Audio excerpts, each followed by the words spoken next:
খাসির মাংস অনেকেই খাইতেছেন, একটা উগ্র গন্ধ বেরোয়, সেজন্য আমি এখানে আদা বাটা, জিরা বাটা, রসুন বাটা আর হচ্ছে শুকনো মরিচ গুঁড়া, লবণ, হলুদ, দারচিনি, এলাচ আর 2টা তেজপাতা দিয়ে আর 1 টুকরো লেবুর রস দিয়ে সুন্দর করে মাখিয়ে রাখছিলাম।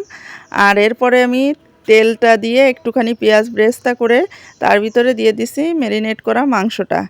আর এইভাবে আমি মাংসটা যখন রান্না করি তখন খুবই মজা লাগে, আর কোনো উগ্র গন্ধ বেরোয় না। আর ছোলার ডাল দিয়ে রান্না করতেছি। ছোলার ডালটাকে আমি 1 ঘন্টার মতো ভিজিয়ে রেখে দিছিলাম। আর এতে করে ছোলার ডালটা তাড়াতাড়ি করে সিদ্ধ হয়ে যাবে। যখন ডাল আর মাংস সিদ্ধ হয়ে আসবে তখন আমি দিয়ে দিছি আলু। আলু ছাড়া তো আবার আমাদের চলবে না।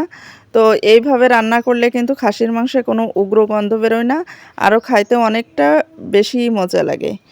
আর রান্নার শেষে আমি দিয়ে দিলাম একটুখানি গুঁড়া মশলা। আর এই গুঁড়া মশলাটা দিলে তো আমার কাছে মাংস রান্না সেরকম মজা লাগে।